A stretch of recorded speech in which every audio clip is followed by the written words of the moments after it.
Good afternoon, everyone. I'm Paul Shari, Executive Vice President here at the Center for New American Security, and I'm excited to welcome you to the launch event of Ambassador Bob Blackwill and Richard Fontaine's new book, Lost Decade, the U.S. Pivot to Asia and the Rise of Chinese Power. Over 10 years ago, the Obama administration first announced a pivot to Asia, which attempted to reorient U.S. strategy towards Asia militarily, economically, and diplomatically. In the years since, we've seen a growing bipartisan consensus that Asia should be central to American foreign policy, and that the United States must respond to the threat that China poses to regional and global stability. And yet the U.S. government's attention and resources have continually been pulled elsewhere. Despite repeated efforts to reduce its engagement in the Middle East, the United States is continually drawn back in, most recently to respond to the Israel-Hamas war. And in Europe, there is a conventional interstate war raging, one that threatens European security in a fundamental way not seen since the end of the Cold War. In their book, Lost Decade, Bob Blackwill and Richard Fontaine identify the period from 2011, when the pivot to Asia was first articulated, until roughly 2021, when the Biden administration began to shift its focus to Asia as a decade of lost opportunity. The book looks at what the pivot to Asia was trying to achieve, where it fell short, and which key principles and steps Washington can follow to remedy past mistakes. These lessons are essential to today's challenges as the United States continues to struggle with competing demands from different regions around the globe. We're going to turn in a minute to hear directly from the authors their assessment of the pivot and what policymakers can learn from this lost decade and how they can craft a more effective policy for the Indo-Pacific.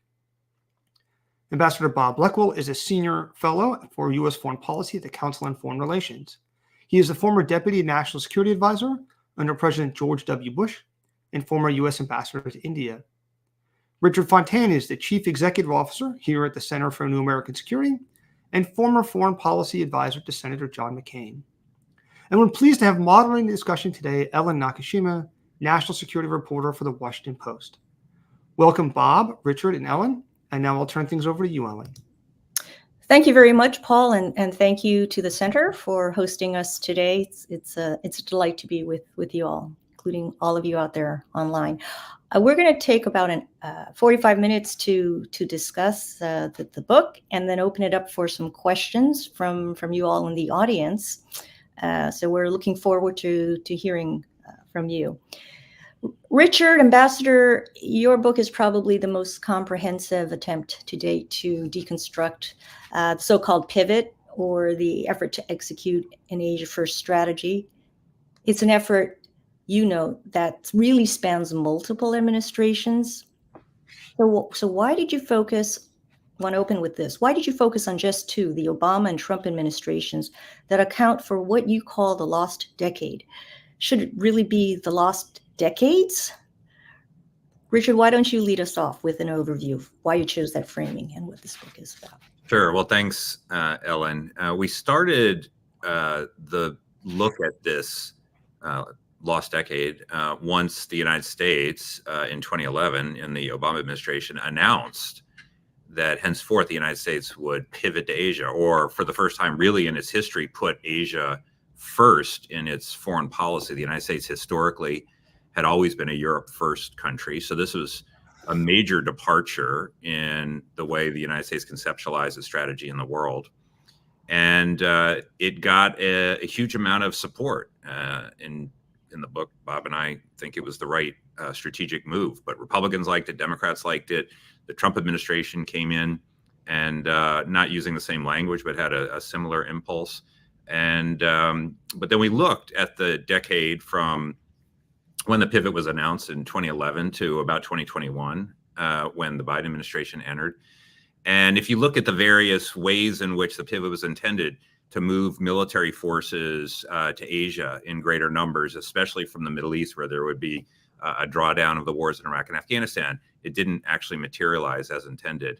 On the diplomatic side, it was sort of up and down depending on what events were happening in the world elsewhere and who was in various positions and so forth. And then the Trans-Pacific Partnership trade agreement was the grand centerpiece of the economic pillar of the pivot, and that kind of went kaput due to our own domestic politics and when the Trump administration pulled the U.S. out of it. So when President Biden came in, he started a belated partial pivot to Asia with some real things happening, but only partial. And the decade in question, when we tried to pivot but really didn't, saw an astonishing rise in Chinese power across the board, military, economic, diplomatic, and so forth. And so the upshot of all this was a deterioration in the balance of power in Asia, and a deterioration in the American position in Asia, and an increase in Chinese power and influence. And so hence the lost decade. We're now as a country trying to make up for a lot of lost time. Well, I want to help also set the context for this lost decade, which you also go into in your book. You call it the pivot before the pivot, right? And you reference a 2000 report by Richard Armitage and Joe Nye that argue that Asia should carry major weight in U.S. economic security and political interests. Ambassador, what happened? You were in the Bush administration, W. Bush administration at the time. Why didn't the Bush administration devote more resources and attention to Asia? You were the special envoy for Iraq then? Did 9/11 and the Iraq invasion suck all the oxygen out of the policy tent?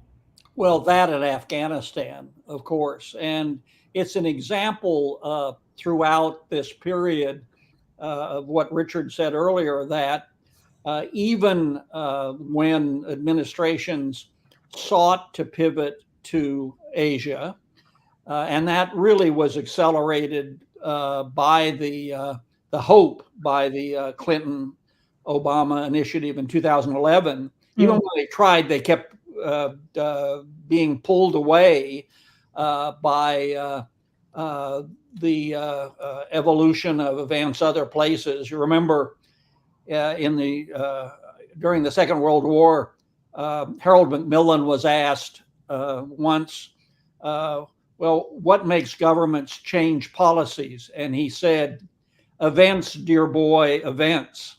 Well, these events kept occurring. And the problem was that the administrations did not have a grand strategy which was resilient enough both to deal with the events, dear boy, events, and to continue their wish to pivot. And so they kept being drawn back in. Our friend Dennis Ross often says, you may not be interested in the Middle East, but the Middle East is interested in you. And that kept happening throughout this period. And then, of course, in 2014, Russia annexed Ukraine's Crimea. And then, of course, we know what happened in 2022. So even in the Biden administration, when I believe they were more intent than their two predecessors on pivot, the war in Gaza and the war in Ukraine has diverted them as well. So what we need, and in the last chapter of the book, as you know, we develop what we think is a grand strategy, which both allows us to pivot, but also takes care of our vital national interests elsewhere, because we're a global power, and we don't agree with those who counsel China, China, China only. Part of the fashioning of a grand strategy depends too on your worldview. And one of the things you say in your book is that the Obama administration, like earlier administrations, misread China's strategic intentions, continuing what you call an engage but hedge strategy. In fact, one of the key lines from Secretary Clinton's 2011 essay in Foreign Policy, which sort of gave birth to the idea, the phrase, the pivot, is, I quote, "The fact is that a thriving America is good for China, and a thriving China is good for America. We both have much more to gain from cooperation than from conflict." In your view, did they over-index on engagement? Well, that administration, previous ones as well, in beginning with the Nye Armitage report, which was path-breaking at the time, extremely wise counsel to administrations. But administrations kept saying up until well into the 2010s, we are engaging and hedging. So we engage to try to maximize the likelihood we'll have a good relationship with China, but we will hedge in case we can't reach that objective. The problem was there was much more engagement than hedging. And so our military balance, the military balance in Asia continued to deteriorate throughout the 2010s for a variety of reasons, including sequestration in the defense budget, other wars elsewhere, and so forth. And so we emerged when Joe Biden began office, much weaker in Asia in 2021 than we were a decade earlier, even though our intent explicitly beginning in the Trump administration was to regard China as a serious global competitor. Right. But we didn't take the steps necessary in the 2010s to deal with that, thus the lost decade. I want to probe you a little bit more, though, on why you think the Obama administration misread strategic intentions. I mean, Kurt Campbell, who was one of the authors of the pivot back in the Obama administration, and then Eli Ratner, who's now Assistant Secretary of Defense for Indo-Pacific Affairs at the Pentagon, wrote in Foreign Affairs in 2018 that they and everyone else before them got China wrong. They thought that rapprochement, deepening commercial, diplomatic, and cultural ties would transform China's internal development and external behavior and shape China more to their liking. So why do you think people back then thought that would be what China's development would look like? Was it the intelligence they got wrong? Or were the diplomats? The wish was the father of the thought, I think. The wish that China could be persuaded to become a responsible stakeholder, to use Bob Zoellick's phrase, in the international system. That wish, that hope, that objective went on long after it was obvious that that was not China's intent, that China's intent was to replace the United States as the most prominent, important, influential power in Asia. And that often happens. I think that article that you just mentioned admits that they got it wrong, that they misjudged. Well, that happens. But I think even in the context of misjudging China's intent for far too long, even if they were uncertain about it, they ought to have done a lot more hedging. And as I mentioned earlier, they didn't, in fact, hedge.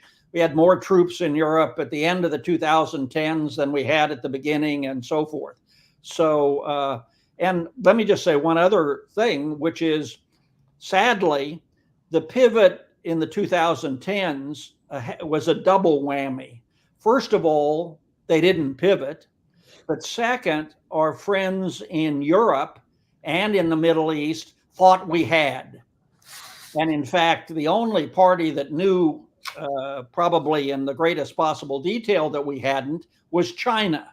So we had forces in the Middle East at the end of the decade roughly comparable to those we had at the beginning. But the countries of the Middle East thought we were going home. We were on our way home, even though we hadn't gone anywhere. And the pivot contributed to that. One of the most insightful and useful conclusions you all come to was, I thought, what you say was a second failure from the Obama administration was a failure to articulate a clear desired outcome of the pivot, Richard, and how to match strategic goals to resources at a time when, you note, the Pentagon budgets were declining in real dollar terms. You noted that honest trade-offs were in order. So elaborate a little for me on that.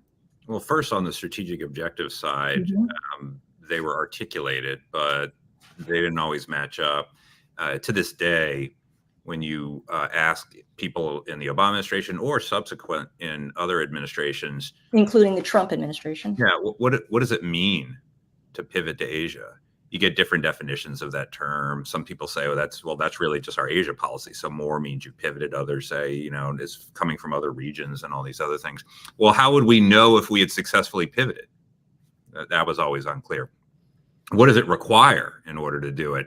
There were, we say in the book, there was a period in which the State Department, the White House speeches, there were all these things put out, and one would have 3 objectives, another would have 4 lines of activity, the next one would have 7 goals, and none of them quite matched up. So there was confusion about precisely what it is we were trying to achieve and how we'd know if we had. But then, as you were suggesting, this took place against, ultimately the pivot, a lot of it is about the increasing the national security resources available to the United States for use in the Indo-Pacific. And it coincided with a decrease in those very resources. That was not specific to the pivot to Asia or anything else. That was a product of our own domestic dysfunction. Yeah. But sequestration went into effect and knocked $500 billion out of the defense budget. So, for example, the Pentagon said, well, henceforth, we're going to put 60% of our Navy in the Indo-Pacific. Well, that's great, except the Navy was shrinking. So the overall pie was was shrinking precisely at the moment we were trying to make more available in Asia. Why do you think there was such confusion over the what the strategic or what the outcomes should be for the pivot?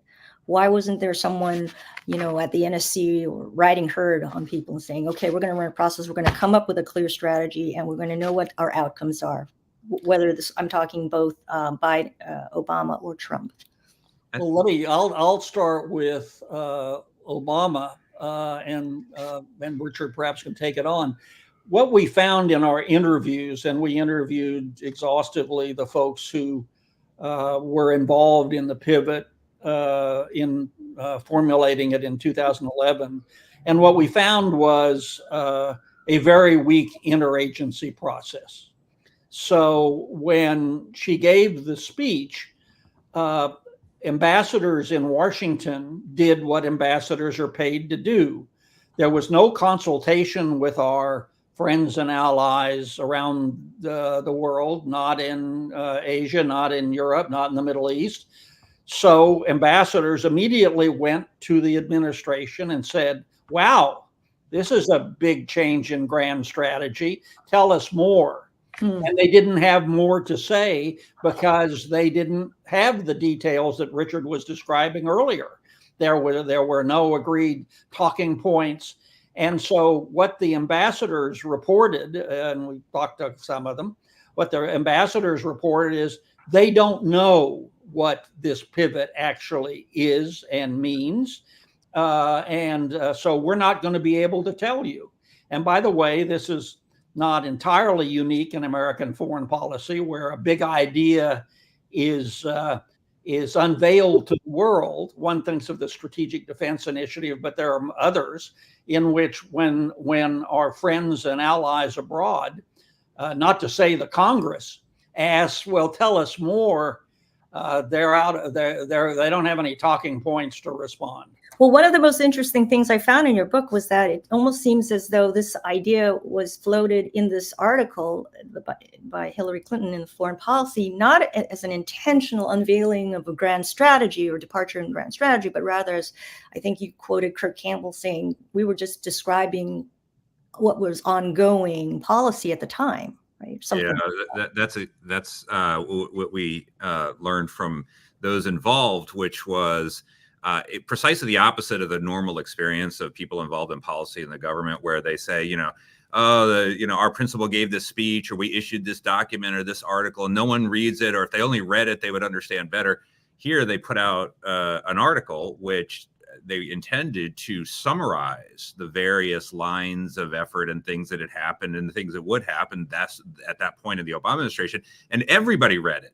And as they say, they started performing sort of a scriptural exegesis on it and deciding, oh, how many words for this, and all the questions that Bob was saying. Okay, well, what does this mean for me? What does it mean for my country? What does it mean for this region? What does this mean for all of this? And so it wasn't the intention to announce a major departure, but it quickly gathered steam both externally but inside the administration, and became the orienting sort of grand strategic principle of the administration, and really then became canonical in presidential pronouncements and what the Pentagon was trying to do and things like that. So, and I think it's fair to say, and these folks are friends of ours, and they're right-minded and do their best. But when you say that the speech, both the speech and the article unveiled by Hillary Clinton was an accidental expression of a change in U.S. grand strategy, that's in the say what category, isn't it? So toward the end of the Obama administration, they attempted an ambitious trade element of their strategy, right? The Trans-Pacific Partnership, TPP, which some say would have been a very key pillar of a successful Indo-Pacific strategy. You write that in the Obama administration, the trade agenda begins with huge ambition and ended in failure. So talk to us about why that was a missed opportunity. Do you believe they could have pushed it through? They had moved sooner and really framed it more squarely as a counter-China national security, economic security measure. I can just say a couple of things about that, and then Richard can proceed. First, they misjudged the political timing of this. So the agreement was reached, and all countries agreed to the text and the initiatives and prohibitions in the agreement. But they delayed so long that it became an issue in presidential politics. And the architect, Hillary Clinton, who called it the gold standard when she unveiled it, later, of course, opposed it, abandoned it. And it was particularly important because to this day, we still don't have a trade policy for Asia. During this period, China became the largest trading partner of almost every country in Asia, giving it extraordinary coercive capacities in certain situations. And this matters a great deal to the Asians, who, of course, are preoccupied with their economic development and the welfare of their citizens. And we say in the book that of all the missteps, the lack of response across this period, perhaps the most serious one was not making operational the Trans-Pacific Partnership, because it has not been replaced, and it's an enormous lacuna in our approach to Asia. Yeah, if you look at the politics of this, as Bob was saying, it got caught up in presidential politics in 2016. And by the end of that election, the top two Republican candidates and the top two Democratic candidates, all four of them opposed TPP and said that they wouldn't go for it if elected. But as recently as 2015, it probably could have passed the Congress. In 2015, Trade Promotion Authority passed the Congress, and that was seen as the forerunner to TPP's passage. So the politics changed pretty quickly, and I think we know the politics of it since then. If you go back to some of the statements that leading national security officials made about the importance of TPP, I think they had it right. I mean, our dear departed Ash Carter famously said that he would rather have TPP than an aircraft carrier. He was Secretary of Defense. So you could quibble about exactly the trade-off there, but it was an important thing both economically, but also as a signal of American engagement and economic leadership in Asia. So you fast forward to today, where there are two trans-Pacific trade agreements. One is RCEP and the other is CPTPP. China is party to one and has applied to join the other. The United States is party to neither and doesn't have any alternative to offer in its place. There's one more point that one might make, which is as we talk to these folks, I think it's now widely recognized that they made a mistake in trying to sell the TPP in geopolitical terms and did not make enough of an argument that this was good for the ordinary American worker, which indeed the data showed it was. But the argument that we have to do this because of the rise of China and China's challenge to the United States, of course, was disconnected from the concerns of most Americans. That's interesting because when you look at what's going on today, right, there is such a consensus on the Hill that Republicans and Democrats that we have to counter China. It's rising economy, it's military buildup, but at the same time, when it comes to jobs and ordinary Americans, you see where the politics play out. So I want to move on to the Trump administration because, of course, President Trump famously pulled out of TPP, said we're not doing this, right? And also this is when, as you know, the government moved from the engaging and hedging, which you call hedging strategy, to mostly hedging, or I guess countering. It redefined China and Russia as strategic competitors and made the idea of a free and open Indo-Pacific a centerpiece of its Asia strategy. At the same time, not only did he quash any consideration of joining TPP, but he began a trade war with China. So assess their Asia, China's Indo-Pacific strategy. What did they get right, and where did they fall short, apart from TPP? I think their diagnosis was more or less spot on. And, you know, in, I guess, in less polite company over the years, the notion that the centerpiece of American foreign policy in Asia and toward China was based fundamentally on engagement was starting to fall away. I mean, over the years, you saw less engagement and more hedging.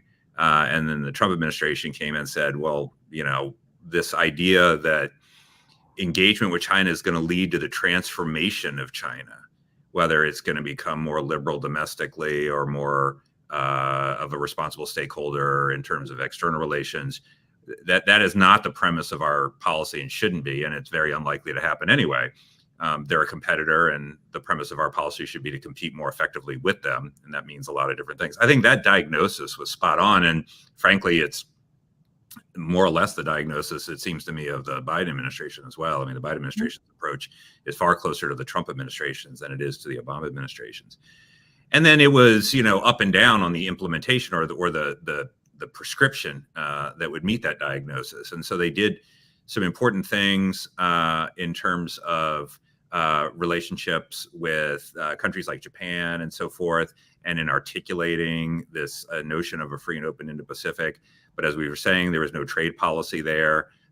You know, they tried to preserve the military force structure in Asia from being sort of the last touch to be bitten into by the decline in military spending and things like that. And of course, for President Trump, bilaterally with China, by far his most important or his biggest preoccupation was on the trade deficit and trying to get a deal with the Chinese where they would buy more goods and from the United States, soybeans and autos and things like that. And so, you know, I think they had the diagnosis right, but the prescription was kind of up and down. So Nadia Shadlow, who's the key author of the Trump National Security Strategy, said that while the term pivot to Asia did not appear in that strategy document, there was definitely a sense that the military presence in the Middle East would diminish. What happened there? Why couldn't the Trump administration, which, after all, eliminated the last sliver of the Islamic State's so-called caliphate in Syria in 2019, redirect resources? It just became too hard, as we say in the book, to do it quickly enough. And the Middle East was bubbling. The Middle East is always bubbling. I think it was Damon Runyon who said everything in life is 6 to 5 against. Well, in the Middle East, it's about 9 to 5 against. So things kept occurring during that period. And then, of course, Europe became ever more destabilized during that period because of Russian behavior.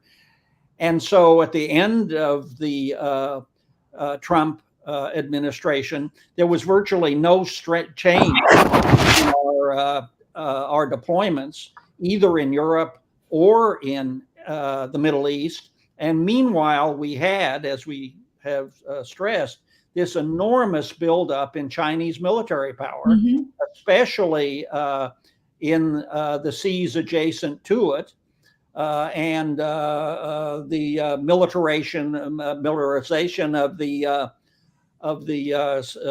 artificial islands in the South China Sea, and the increasing pressure on Taiwan and so forth. So I think, and we make this point in the book, that the Trump administration made an important contribution in their national security documents beginning in 2017 in stressing that China was not going to be a responsible stakeholder. It was the biggest generational challenge that the United States faced, but they didn't draw the conclusions, and they didn't implement that proposition in sufficient ways to reverse the slide of the United States power and influence in Asia. And then, of course, finally, President Trump himself eroded our Asian allies' faith in the U.S. judgment and commitment through his own policies and statements critical of our allies, even abusive of our allies. So is that one of the main differences you see between the Trump administration's execution of Indo-Pacific strategy and redirecting resources and that of the current administration, the Biden administration, is the current administration's effort to marshal, build this latticework of allies and partnerships? Absolutely. It's completely different. And I think that there's a premise that's worth saying more than once, and the book makes it. The United States cannot successfully compete with China without its allies and friends. If we go it alone, the outcome is not going to be a pretty picture. And the Biden administration recognized that, and they deserve credit for this, especially before the wars began in the Biden administrations. They have worked hard to solidify relations with our allies. And this didn't happen in the Trump administration. It was almost as if there were two policies. There was the policies of the experts within the Trump administration and the successive ministers, secretaries of defense, and the national security team, Matt Pottinger and able people like that. And then there was the president's policy. And often they didn't have much similarity.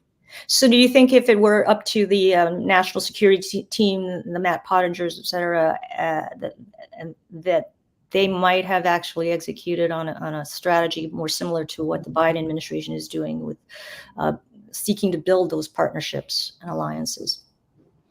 I think so. I think they did, again, some of it kind of behind the scenes and so forth. But one of the things that that we talk about in the book is when COVID broke out in the last year of the Trump administration, and suddenly the president's disposition toward China went sort of completely negative, publicly and privately. And at that point, the trade deal had been not fulfilled by the Chinese. I mean, there just wasn't any more hope at the presidential level. We could sort of work out some grand deal with the Chinese, especially on economic terms. Then the policymakers who were skeptical of Chinese intentions and enthusiastic about solidifying our position in Asia were sort of unshackled to go off and do in the last year of the Trump term what I think they would have been inclined to do more of all along, which is, beef up our presence and position in Asia, and do so against the backdrop of a China that is neither going to be transformed by U.S. policy, nor is going to be, subject to some great deal on purchase agreements or something like that would then counteract anything we might do that would raise tensions in other areas. Okay. Time is moving, so I want to move a little now to the attempt to pivot now, and what's working and what's fallen short, and ask you, how can the United States truly pivot to Asia when wars rage in Europe and the Middle East, and Washington remains, and probably rightfully so, deeply engaged in both regions? Is the answer, as some suggest, to see Ukraine and Israel, Gaza as distractions from a focus on Asia? Or is the answer to focus on all three, Europe, Middle East, and Asia? Or does the United States just need to conclude that a pivot to Asia is just not realistic, given the demands for U.S. engagement elsewhere? Well, it has to be realistic, doesn't it? Because of China's systematic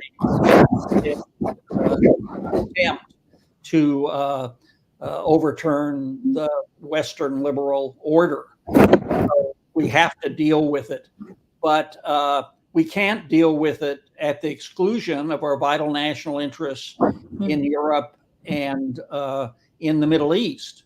But what Richard and I found through our research and talking with folks, and then going into the data that we accumulated in the book, we came to the conclusion in the Middle East, especially, our diplomacy means more, the quality of our diplomacy means more than the actual number of ships and planes we have deployed there. And the 2010s, and that it proceeded on into the Trump administration, I think is not a record of exemplary U.S. diplomacy. We had presidents who drew red lines in the Middle East and then didn't follow through, both with respect to Syria's use of chemical weapons and then the Iranian attack on Saudi oil facilities and so forth. So quality diplomacy is, we think, along with, of course, trying to maintain a military balance, go together. And so we think, and again, the book is in detail at this, that we can withdraw both air and naval resources from both the Middle East and from Europe. And we could go into detail on this, while at the same time defending our national interests there and beginning to address this dramatic slippage in the military balance in Asia to China's advantage. All right. I want to ask a couple more questions, but I want to let the audience know how they can put in some of their own questions. I think you can send something to cnas.org/live, or on X or Twitter, formerly known as Twitter. Put your question in into hashtag CNAS 2024. Hashtag CNAS 2024 on X, or at cnas.org/live. Okay, so I wanted to ask you about your lessons learned and how to realize the pivot. The U.S. is engaged in strategic competition with China while managing a relationship so it doesn't spiral into confrontation and conflict is no doubt good. Shouldn't the U.S. aspire to do more? Should it aspire to win the competition? After all, that's what China is seeking to do. And so what does winning the competition look like? What should the objectives be? Is there a long-run equilibrium that the U.S. and China could reach, or are the two destined to have tension and competition indefinitely? Is this even possible when Xi Jinping has told President Biden that at some point the Taiwan question needs to be resolved? Open it up to you. Well, the Chinese objective is to overturn the existing regional and ultimately global orders, which it sees as unfairly Western dominated and gives it insufficient weight and influence, and would like to reorder things according to its own domestic and foreign policy preferences.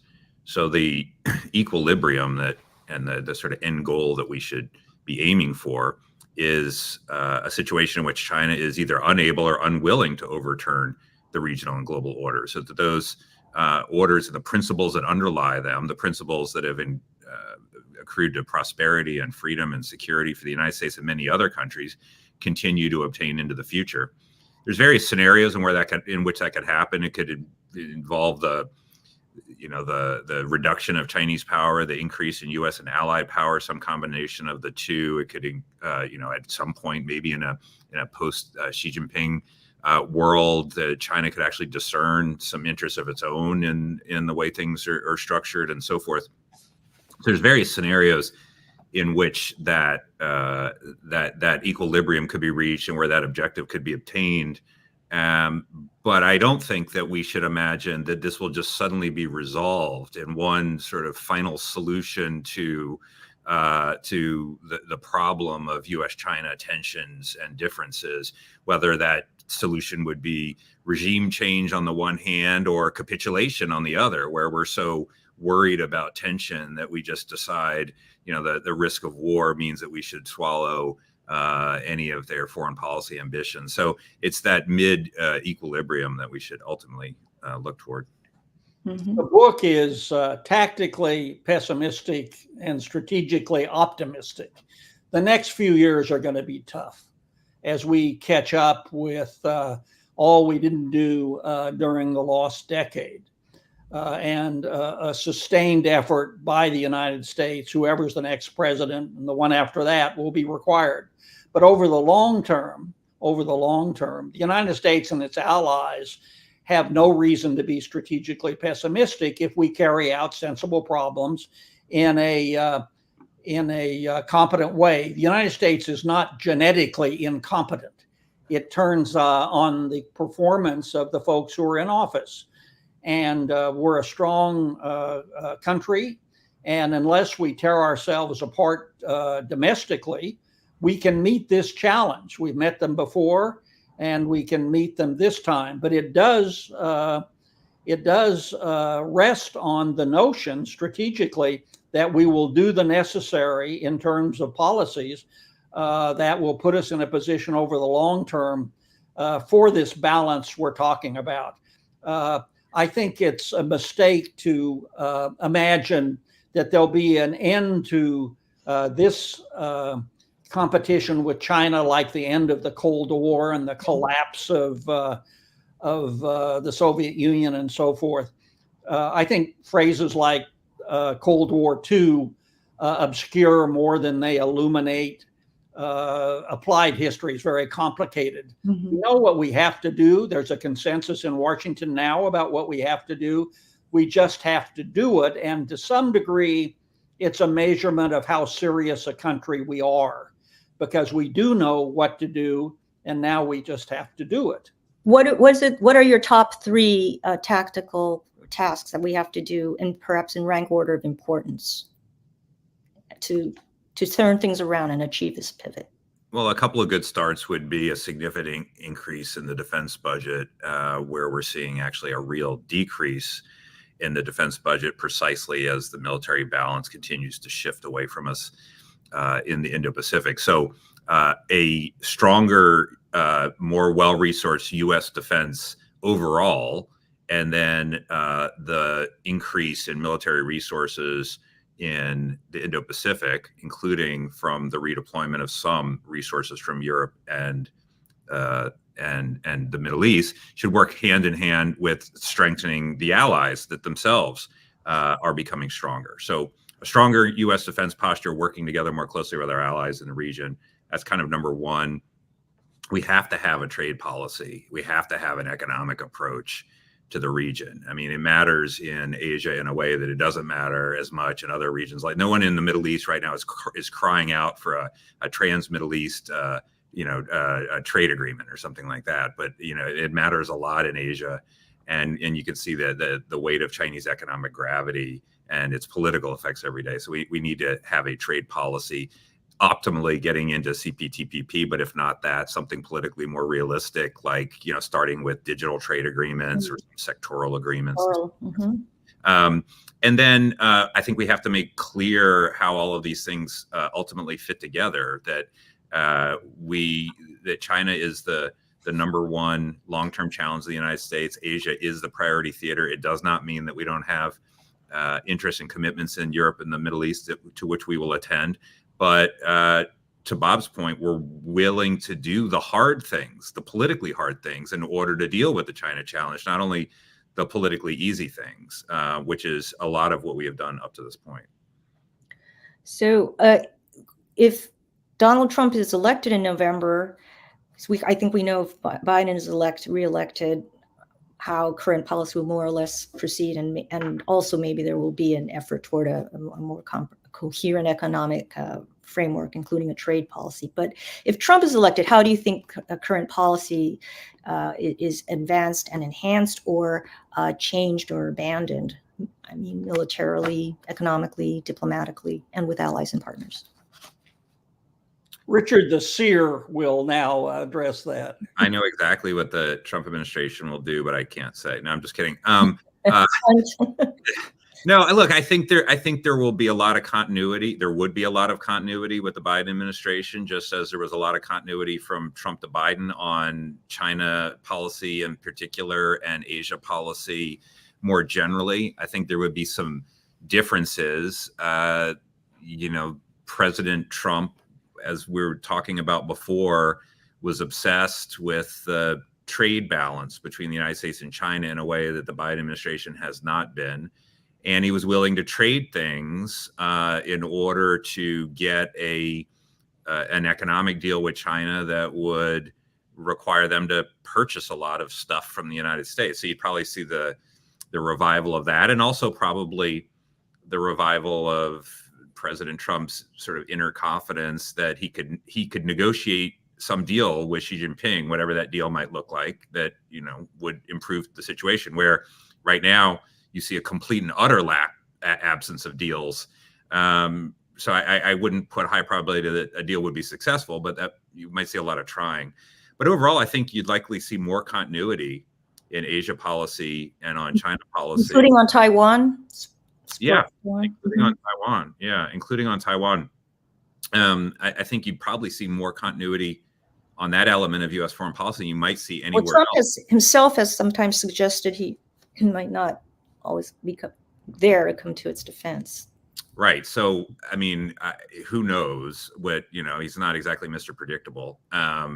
So who knows what he would say. And he didn't do what Joe Biden has done, which is say 4 times publicly that he would defend Taiwan if attacked. So who knows what he would actually say there and where that would stand. But I think dispositionally, the support for Taiwan would continue into a Trump administration as it did in the first term. It's worth saying, perhaps, about the United States, Taiwan, and China, that unless the current downward spiral strategically is addressed, we're headed for a conflict with China over Taiwan. Not next month, maybe even not next year, but given the two positions, the position of the two sides, unless diplomacy could find a way out of this, we are facing a catastrophe, which is what a war between the United States and China would be. And we stress in the book, in addition to lots of details of the military measures and the economic measures, diplomatic measures we should take to strengthen the West and its power projection into Asia. Diplomacy also needs to play a serious part between the United States and China. And at least from the outside, it appears that we're stuck.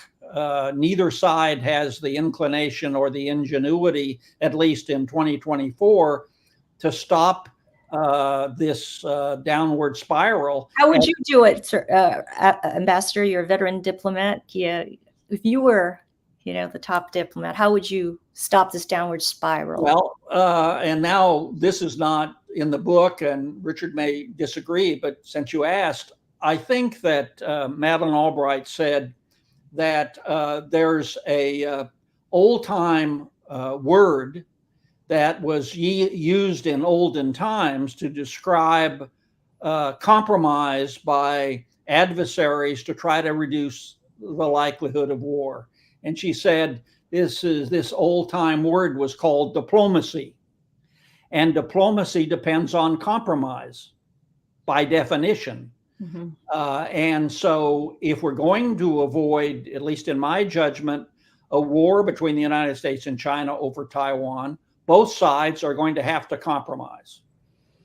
And we have a situation today in which China's military pressure on Taiwan grows and grows and grows. And we have a situation in which the United States, the administration urged on by the Congress, is strengthening every dimension of our bilateral relationship with Taiwan. So you have to ask, is either side showing restraint of a kind that would be necessary in order to find a way to compromise? But if there's no compromise, then I fear the consequence will be what would be a global catastrophe of a war between the United States and China. Okay. Any thoughts on that, Richard? Or I'm going to a question. Yeah, let's go to a question. All right, this is a question from Dimitri for you, Richard. And how much support is there in Congress now, do you think, for a renewed pivot? Lawmakers talk about countering China, but it took months to get money for the COFA agreement, which is the kind of thing the U.S. needs to do across the region. So how much support do you think there is today for renewing a pivot? There's a lot of support. So the COFA agreement is the Compact of Free Association, right? So there's a lot of support for the pivot in principle, and that help, and for anything that would strengthen the American position vis-a-vis China in principle. And so that means that the things that turn out to be relatively politically easy are achievable. And, you can think not only of the kind of things that we've been doing out in Asia, but also the CHIPS Act and things that we're trying to do to strengthen our own position at home so that we're more effective in this competition with China and so forth. But it is not so supported as to get folks in Congress to do the hard things. So we talk about a trade agreement. You don't have voices making clear in the Congress that if a trade agreement was submitted to the Congress, then it would actually pass. You don't have the voices that are, or at least sufficient voices that want to push up the defense budget in a significant way and allocate those resources to the Indo-Pacific. If you take a broader lens, you don't have what would be useful in this overall competition, which is a strategic immigration policy that would say that we want, the best people in technology from anywhere in the world to come to the United States to be able to stay and contribute to this economy rather than anywhere else, and certainly rather than China, because those are politically difficult.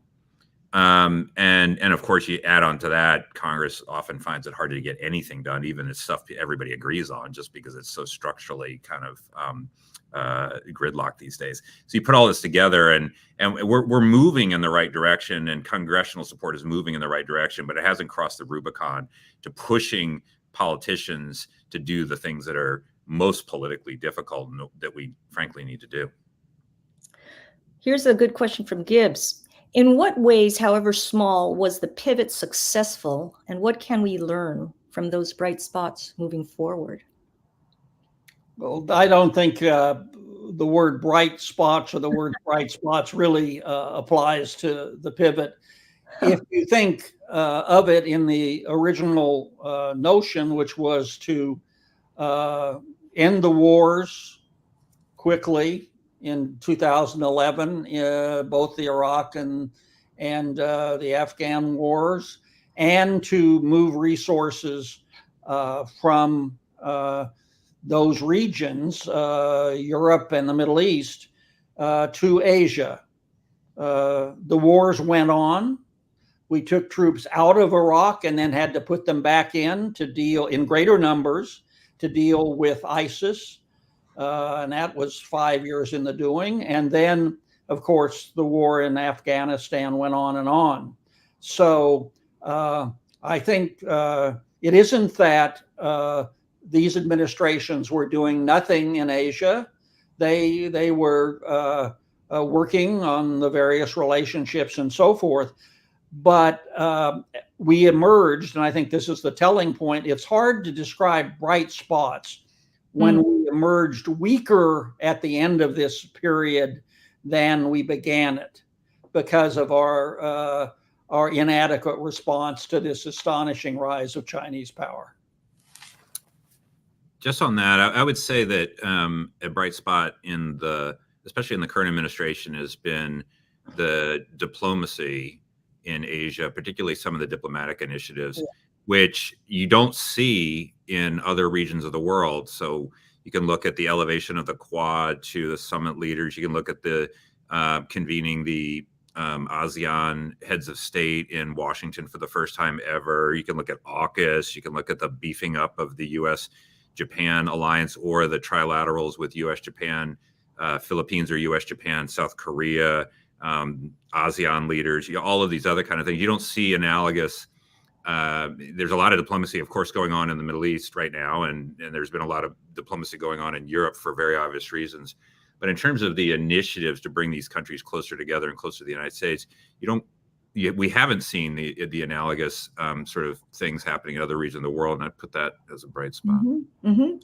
Here, another good question with this one from Angelica.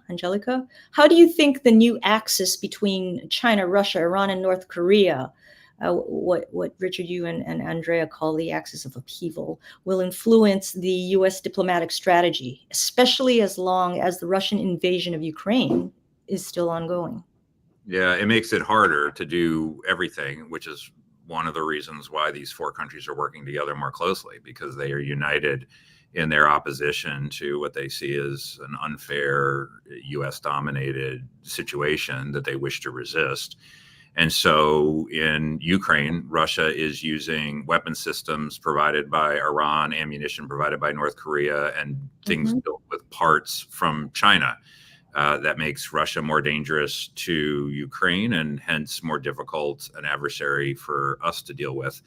There's a major question about what's going in the other direction, but certainly things that were thinkable even a few years ago are no longer thinkable. There's no prospect now of the U.S., China, Russia, or any other configuration getting together to try to collectively constrain North Korea from continuing to build nuclear weapons and ICBMs.